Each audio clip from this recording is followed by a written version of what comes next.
Once a common sight in Singapore, local trades such as old-school provision stores and traditional nyonya kueh shops are in danger of dying out.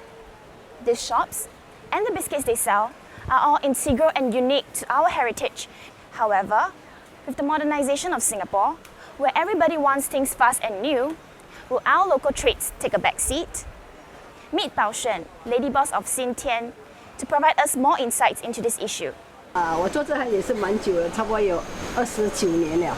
现在的因为现在小孩子都比较少啦，连现在的父母大多数都给孩子就也比较，他们认为是说外国的东西会比较好了，所以这种也是有些年轻人也是很少进来了。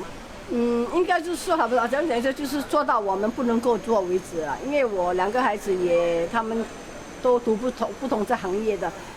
Exactly what aspect of our heritage are we potentially losing, and what can we do about it?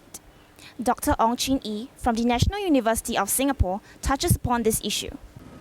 What is it that you think is important to preserve? Is it the traditional biscuits that the shop sells, or is it that kind of old school plain packaging, the tin boxes that they come in? I would say that it's unfair to actually ask these old, if I can call them masters, they should actually change what they have been doing. New people should be joining some of this trade and adopting elements from the traditional trade, but innovating and creating new things out from the old. In the face of adversity, some of these traditional treats have found themselves in the midst of revival. Alan and Sharon, third-generation owners of Harrian's Delights, choose to preserve our heritage by selling traditional foods, yet adapting them to suit modern taste.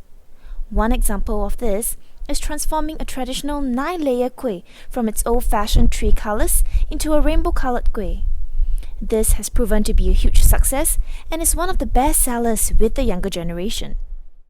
Another example of an innovative way to preserve our heritage can be found at Tian Ki & Co. Originally a provision shop set up in 1958, the shop has remained at its original location ever since. It was then bought over by CK Fu in 2012, who converted it into a cafe while keeping its original facade intact. Our cafe is not just a cafe, it's like a place for them to 诉苦, 傾偈. It's more like an impromptu arts. They are definitely keen in preserving the feeling. We bring in nostalgic furniture to give like customers a new experience of going to a cafe, how it's like in the good old days, but old school environment, but newer food fare or even drinks. Singapore is developing too fast. A lot of the retro place, old school place, they are being torn down or blocked, and there's only that many handful left around. Today, traditional local trades are still very much in danger of dying out in the face of modernization. Will the success story of Tian Ki & Co. and Harrian's provide a blueprint for preserving parts of Singapore's history while simultaneously adapting to her changing cultural landscapes?